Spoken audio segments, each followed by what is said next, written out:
Futebol sem fronteiras. Jogo jogado dentro do campo e fora dele. Bastidores, economia, política, turismo. O podcast do UOL para quem gosta de futebol internacional e tudo o que vai além de um simples grito de gol.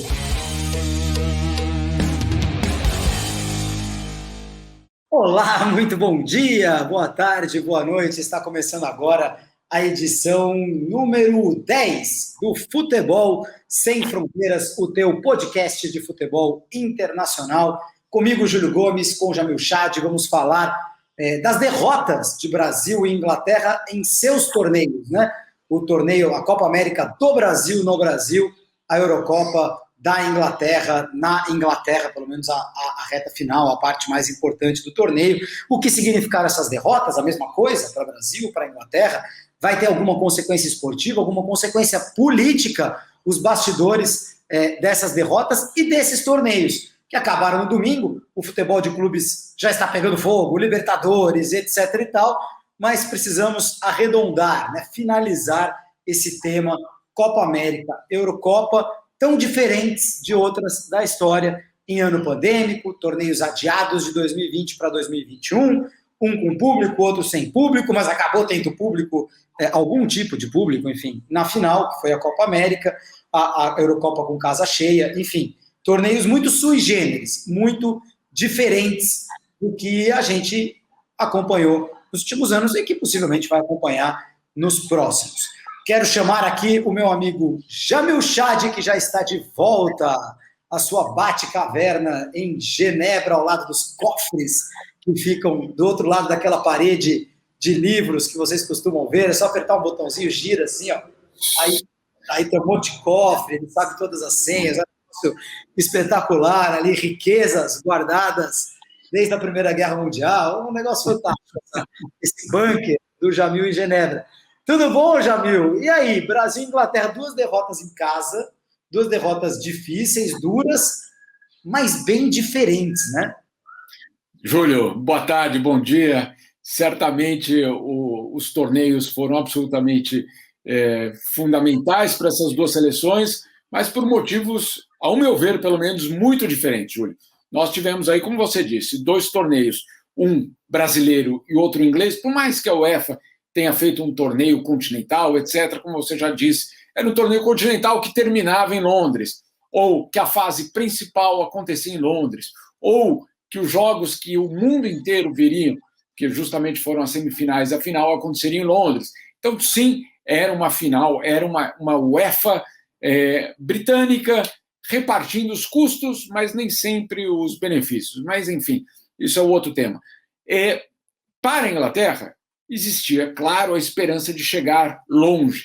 Vamos só lembrar, desde 66, que essa frustração se perpetua, se prolonga, ganha novos capítulos, alguns dramáticos, alguns com pênaltis, voltando os pênaltis dessa vez, enfim, não faltam, nesses vários anos, essas várias décadas, muita história. A Inglaterra chegar à final, você se lembra muito bem, na semifinal, quando a Inglaterra ganha, eles já dão uma volta olímpica, né? Eles já dão uma volta olímpica, porque ali era uma grande consagração chegar à final. Perdem, enorme frustração, certamente, mas, eu diria, a frustração foi relativizada pelo fato de que você tinha uma seleção, pelo menos do ponto de vista esportivo, capaz de também chegar longe na Copa do Mundo o ano que vem. Então, se houve algum tipo de alívio para os ingleses, é o fato de que uma seleção que já em 2018 deu alguns resultados na Copa do Mundo, agora chega à final, pode, mais uma vez, na Copa do Mundo em 2022, trazer ainda resultados ainda mais fortes para a Inglaterra. Bom, essa pelo menos é a esperança. Sim, frustração, sim, quebradeira, sim, torcida inglesa não entendendo exatamente o que aconteceu, tudo bem, mas tem esse ponto. Do ponto de vista brasileiro, pelo menos no meu... Peraí. Parênteses. Novidade, né? Inglês perdendo, quebrando tudo, enchendo a cara e tal, né? No news. No news. Nem o racismo, que foi absurdo depois da coisa, depois do pênalti, nem isso era verdadeiramente novidade. A novidade é o fato de que ele aconteceu tão rapidamente, tão imediatamente depois dos pênaltis, só para quem não acompanhou, os 3 jogadores que perderam o pênalti,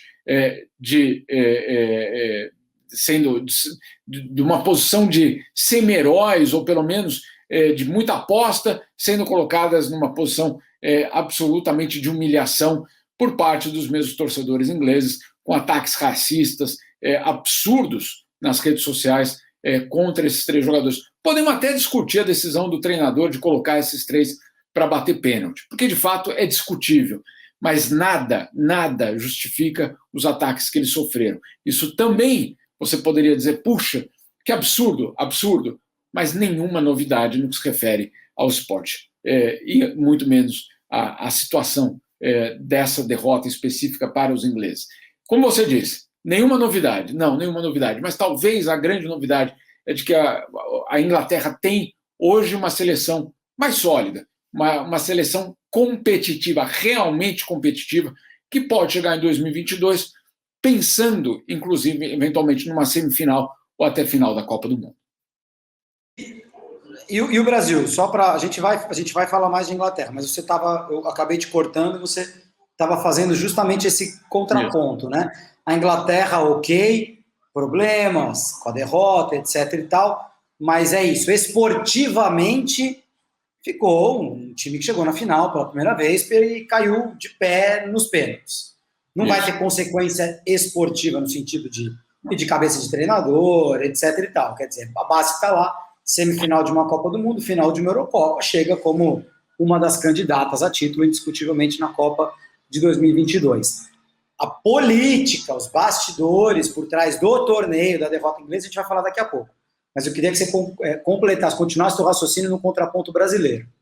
Do ponto de vista brasileiro, chegar à final e da forma que chegou à final e ser derrotado pela Argentina, não só por ser derrotado pela Argentina, mas da forma que atuou, é uma questão que é colocada justamente sobre a preparação da seleção brasileira e de suas reais possibilidades para a Copa de 2022.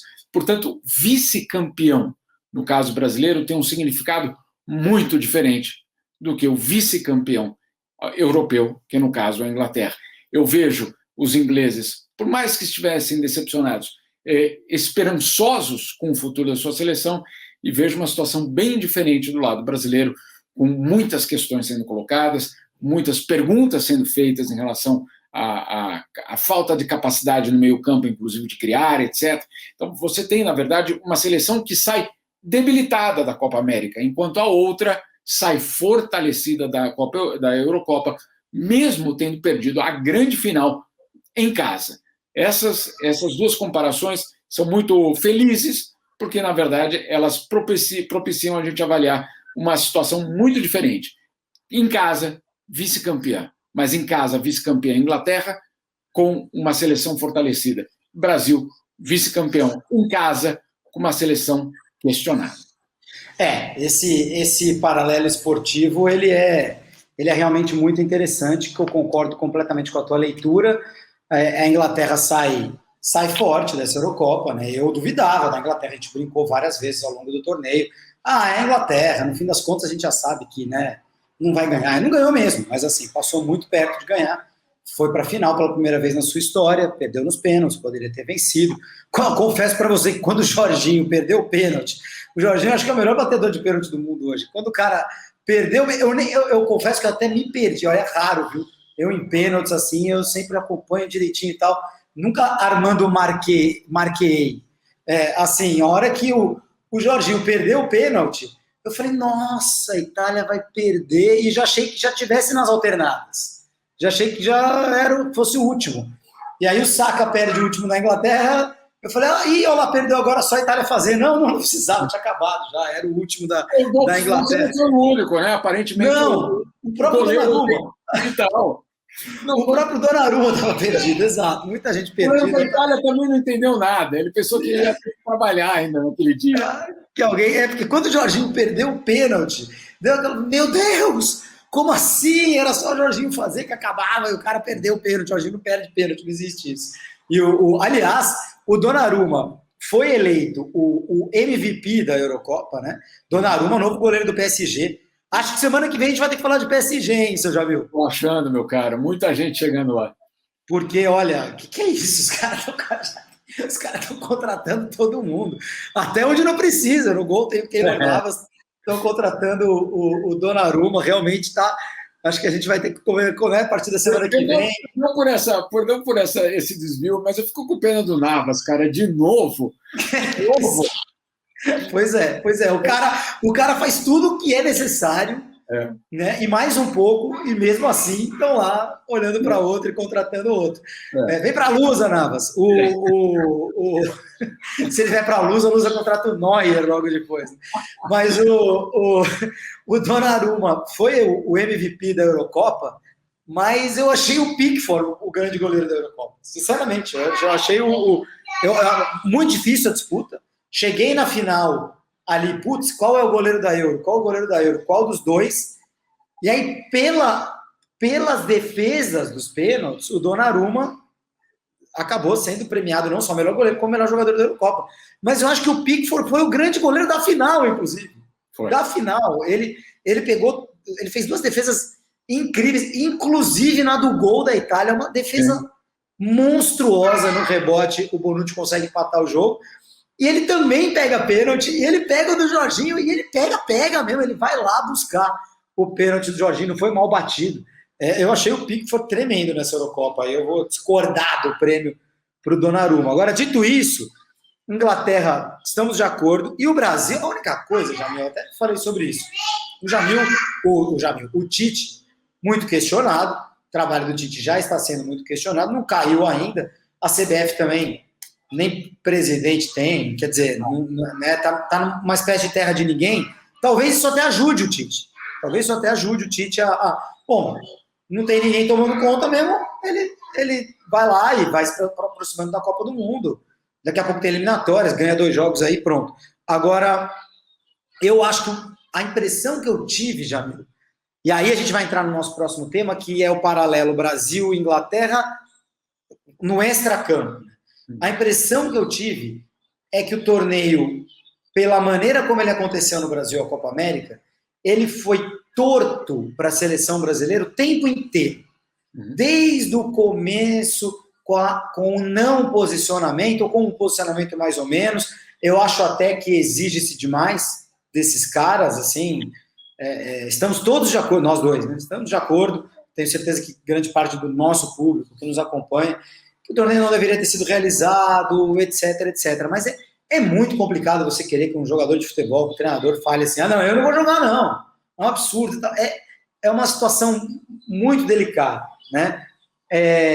Mas ficou esquisito. Desde o começo, parece que não havia um ambiente, e o Brasil foi se arrastando ao longo do torneio. Ele foi fazendo um torneio bem meia boca, se a gente comparar com o que o Brasil faz nas eliminatórias contra os mesmos adversários. E meio que estava na cara que ia acabar mal, e acabou mal, né? A única maneira de acabar mal era perder da Argentina na final, e parece que estava escrito. Agora, eu acho, Jamil, que exatamente por o torneio nunca ter sido abraçado pelo Brasil, pela seleção brasileira, eu tenho a impressão que o Tite, que, propositadamente, sabendo que talvez mesmo que quisesse não fosse ganhar, enfim, claro, ninguém joga para perder, mas eu acho que o Tite quis mesmo usar essa Copa América para testar muita gente. Em 2019, não.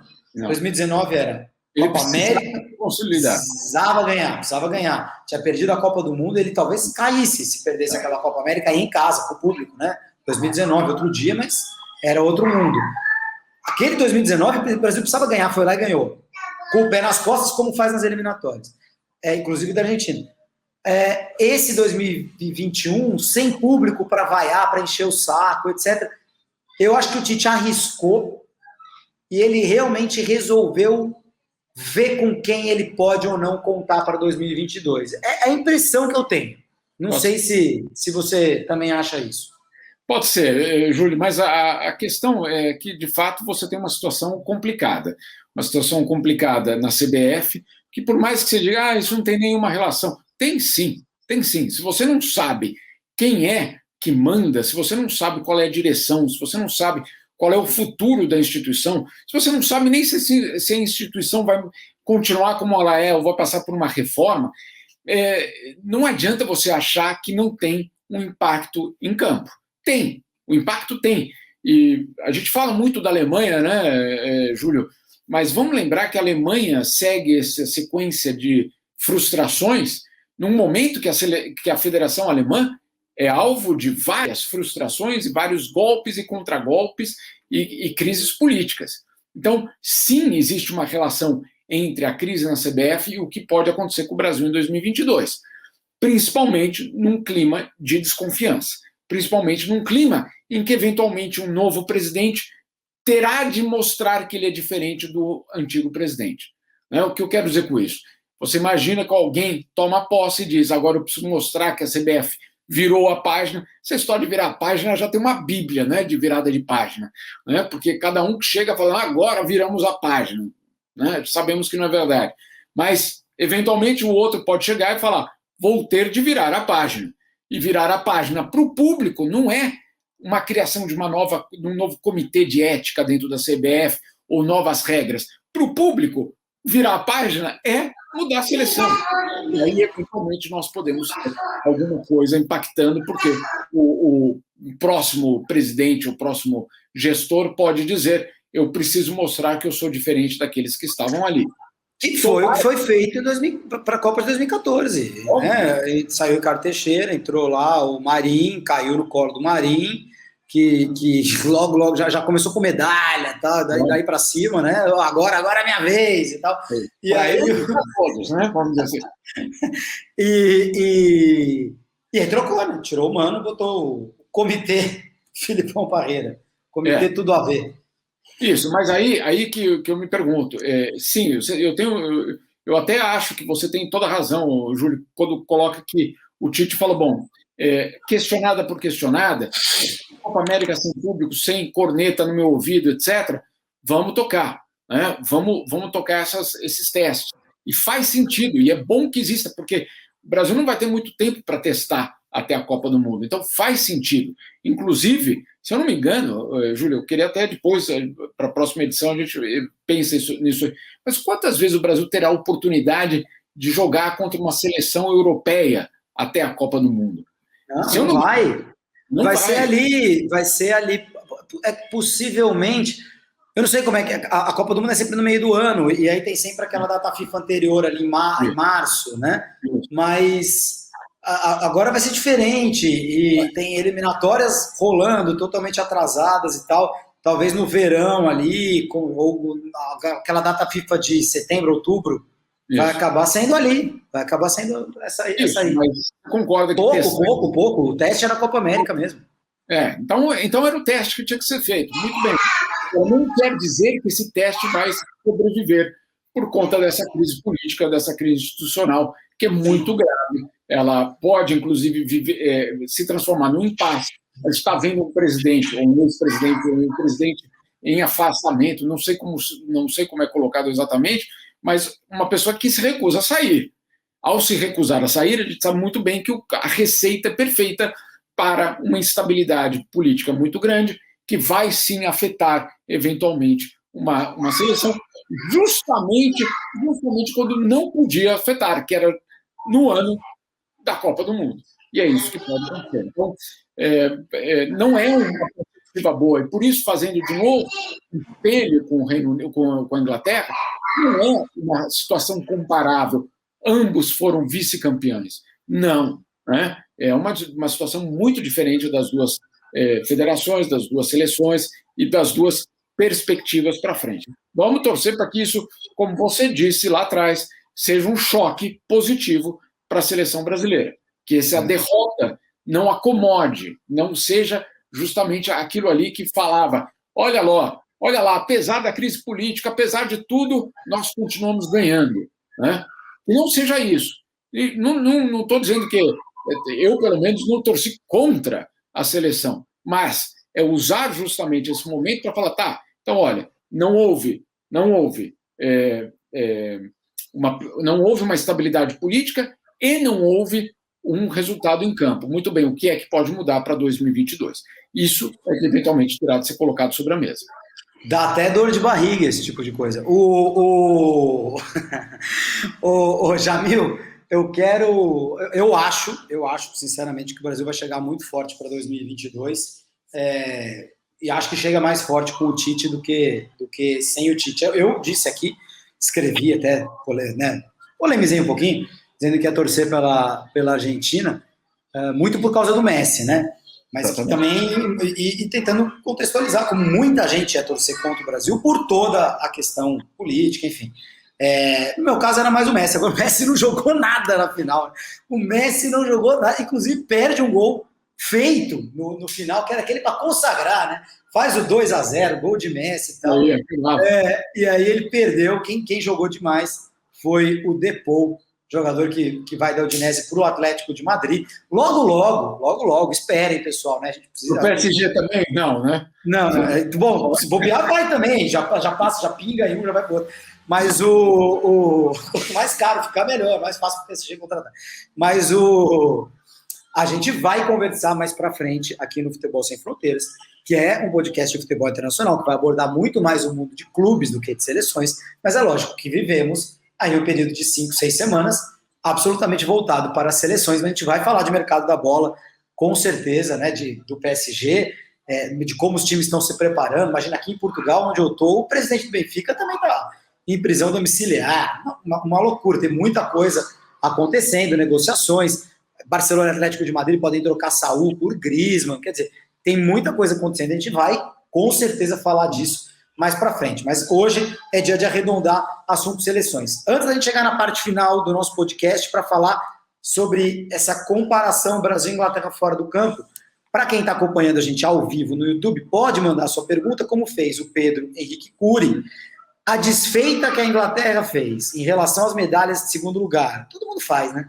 Mas enfim, apesar de ser a melhor campanha na história da competição e tal, teve alguma repercussão, Jamil? A seleção inglesa reviu essa posição?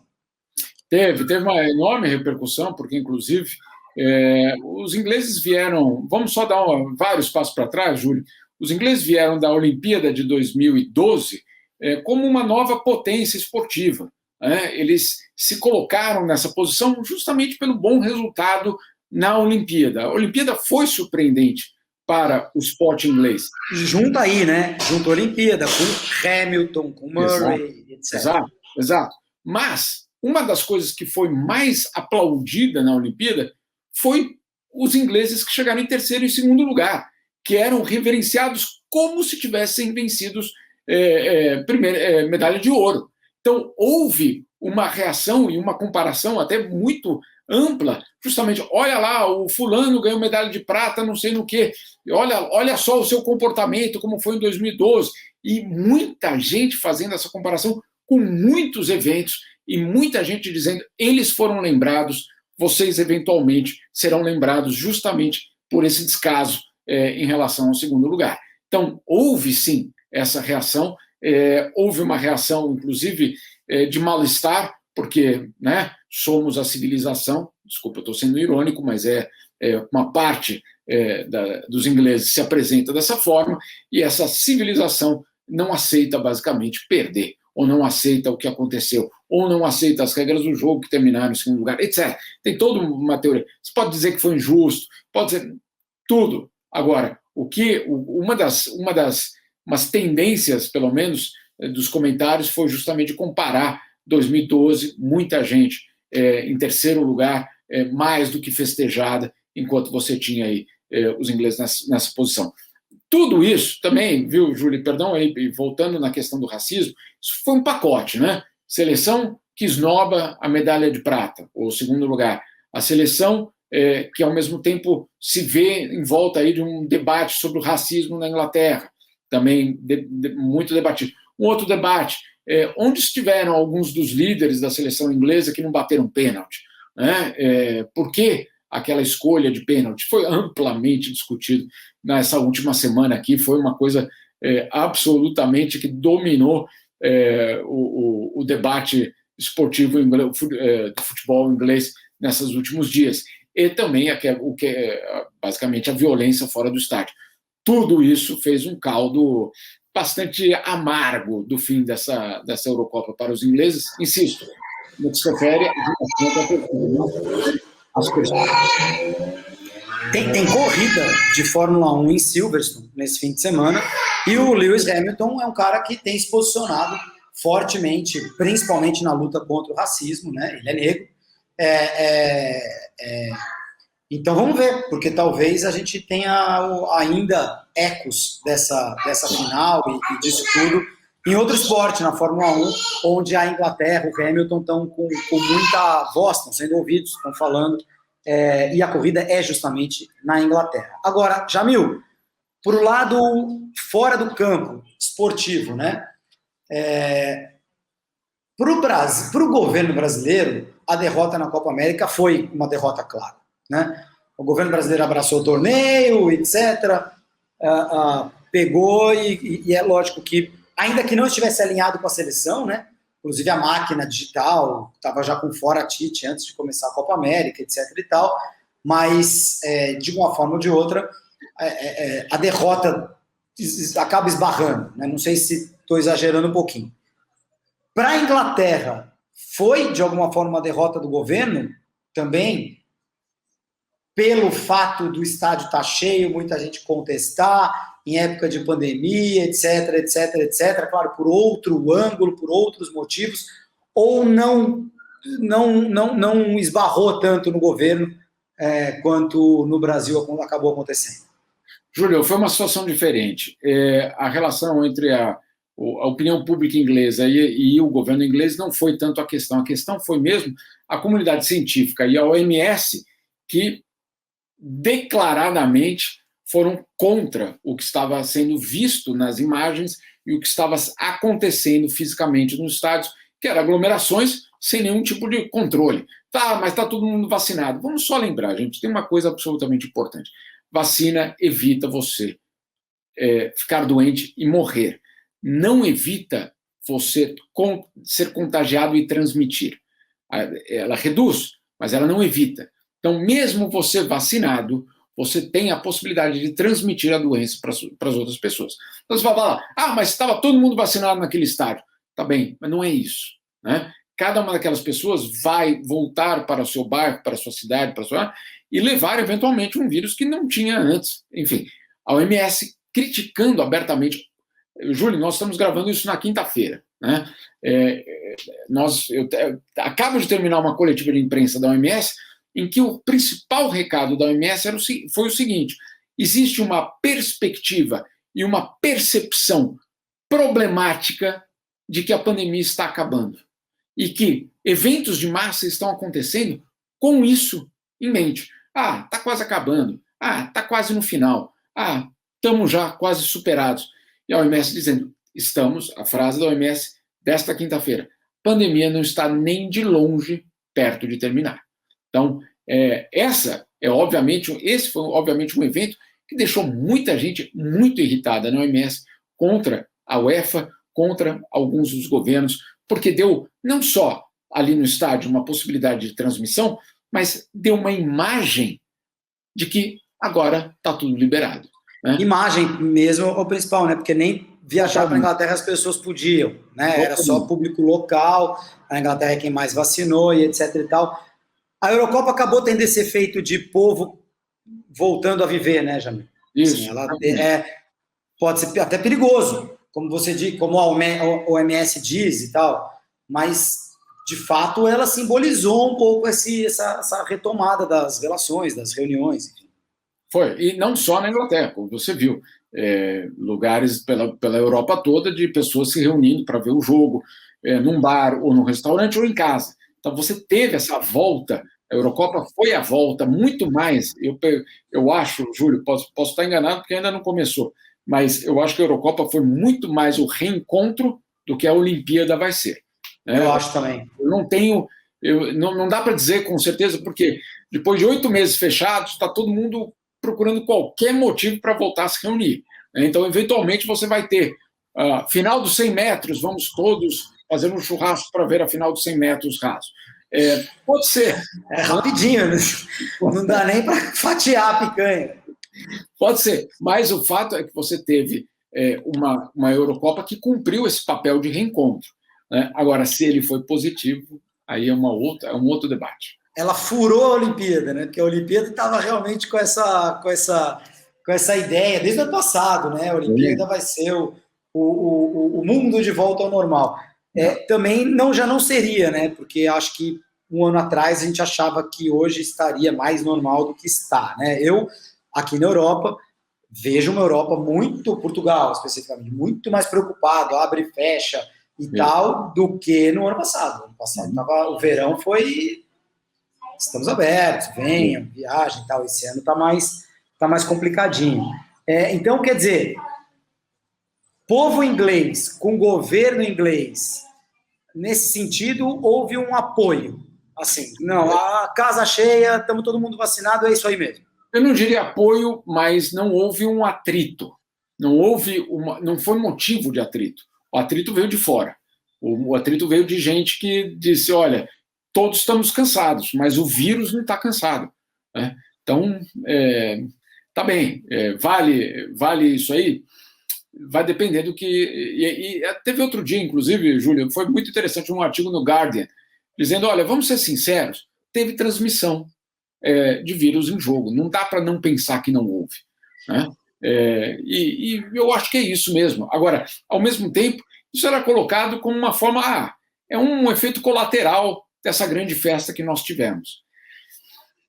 Claro, é discutível, isso é super discutível, porque realmente, se as pessoas estão vacinadas e não vão morrer disso e tal, talvez o reencontro social tenha um efeito positivo muito maior do que esse efeito colateral. Não estou concordando nem discordando, só acho é discutível mesmo. Agora, uma situação muito diferente vive o Brasil, né, Júlio? Você não pode falar numa Copa América, sim, sem público, mas qual foi a mensagem, qual foi a imagem? A imagem é de que, olha, a normalidade, nós seguimos a vida aqui, tanto que organizamos uma Copa América, né? A mensagem, inclusive protegemos a nossa população, eles não foram autorizados a ir ao estádio.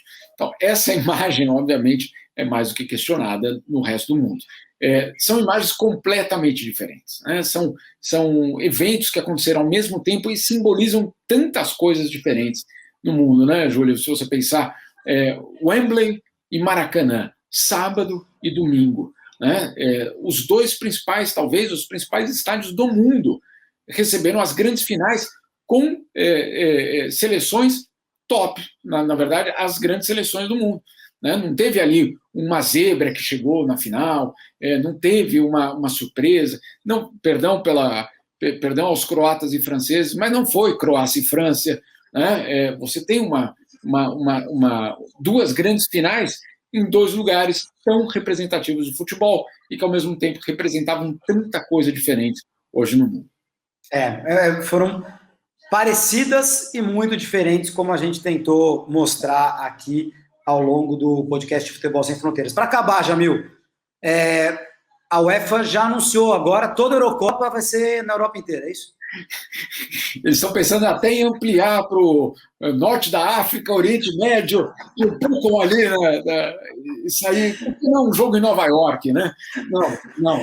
As Índias holandesas. Isso, não, nunca mais, pelo menos é a palavra que circula internamente na UEFA, nunca mais essa história de Eurocopa em vários continentes, em vários países. Mas eu também, eu nunca gostei dessa ideia, mas por que eles consideraram tão ruim? O que deu errado? A parte, o óbvio, né? Em Budapeste, estádio cheio, no outro vazio, isso é uma consequência da pandemia. Era capaz que se a Eurocopa fosse na Espanha, ia ter estádio cheio em uma cidade e vazio no outro. Exato. Só para usar um exemplo. Mas a parte essa esquizofrenia do torneio, o que deu tão errado? O que a UEFA não gostou? Em primeiro lugar, a dificuldade de transporte, também pela pandemia, mas de qualquer forma, entre Baku e Copenhague. Né? Que é assim, coloca Bom, assim, entre Baku e qualquer lugar também, né? qualquer lugar, exatamente.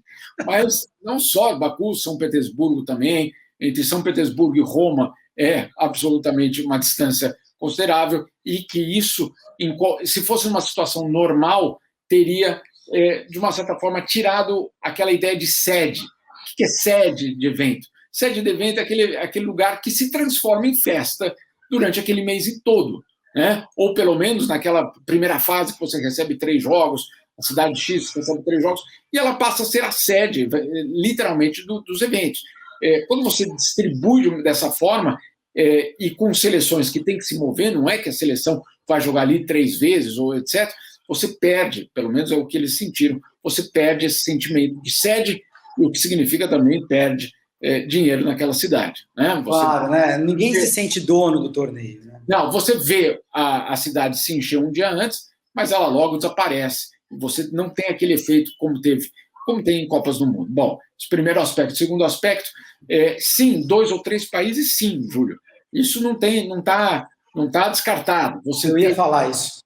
Holanda e Bélgica, né? Espanha e Portugal, Áustria e Suíça, como já teve, os países escandinavos, Suécia e Dinamarca, isso não está excluído, não. Agora, você fazendo uma região da Europa e não na Europa inteira. Na Europa inteira. Porque eu vendo alguns jogos, né? Em algum momento, eu também nunca gostei da ideia e tal, mas em algum momento você vê lá um jogo em Copenhague, em Bucareste mesmo, em Budapeste, e fala, pô, legal, né, cara? Porque nunca vai ter uma Eurocopa na Dinamarca, nunca vai ter uma Eurocopa na Romênia. Então, pelo menos desse jeito, eles tiveram a chance de ter, diferente de Londres, óbvio, diferente de São Petersburgo, a Rússia acabou de ter uma Copa do Mundo e tem todas as condições para ter uma Eurocopa, um país grande, com várias cidades e tal. Mas esses países menores, é difícil ter uma Eurocopa nesses lugares. Nunca teve e dificilmente vai ter. Então, por um momento eu achei interessante, mas é óbvio que você fazer em regiões, como você disse, né? Escandinávia, Eurocopa da Escandinávia, Eurocopa... foram várias, inclusive, né? Polônia e Ucrânia, a Áustria e Suíça, teve Holanda e Bélgica. Na verdade, das últimas, só a de Portugal, que foi só em Portugal em 2004, e a da França em 2016. Né? Agora, em 2024, vai ser na Alemanha, certamente vai ser uma super Eurocopa. Mas, então, Jamil, macro-europeia não vai ter mais. Né? Não, pelo menos essa perspectiva agora. Claro que politicamente tudo pode mudar, mas a constatação, eles saem dessa Eurocopa convencidos de que precisa ser limitado. Essa experiência foi reveladora, porque sim, você precisa ter bolhas, não pelo Covid, mas bolhas do evento em si, e não precisa ser num país só. Esse é um primeiro aspecto. O segundo aspecto também é o torcedor, né? Você respeitar o torcedor. E eles foram muito criticados por isso. Torcedores que tiveram que gastar muito dinheiro para ir a tantos lugares, a tantas cidades para acompanhar a seleção, quando, na verdade, você sabe muito bem disso, Júlio, na Eurocopa, a Eurocopa é frequentada de trem e de carro. Né? Essa é a Eurocopa do... E de caravana, que agora virei especialista. Nem me diga. Mas a Eurocopa é isso, é de você sair com os primos, com os filhos, com o vizinho, etc., e ir para o estádio de carros, mesmo sendo no outro país. E para o lugar, né? Mesmo não tendo ingresso, viver o torneio, respirar o torneio. Então, esse aspecto, torcida, também foi muito, muito colocada no debate sobre a expansão.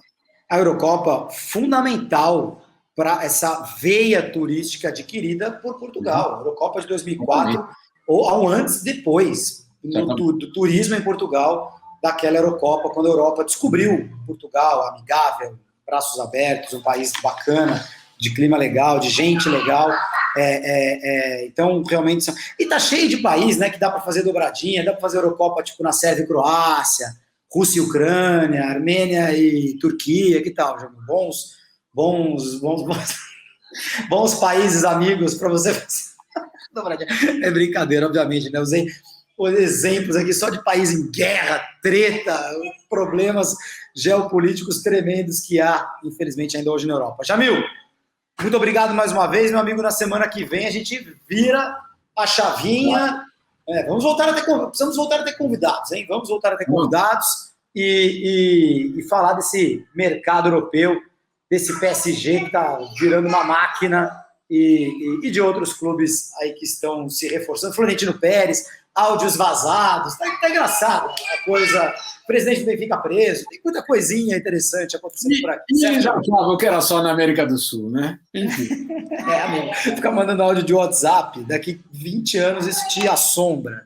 Evitem, tá bom? Principalmente áudios longos. Valeu, Jamil! Bom dia para você, Júlio. Boa semana. Tchau, tchau.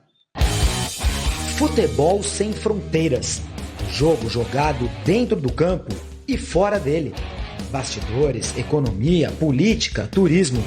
O podcast do UOL para quem gosta de futebol internacional e tudo o que vai além de um simples grito de gol.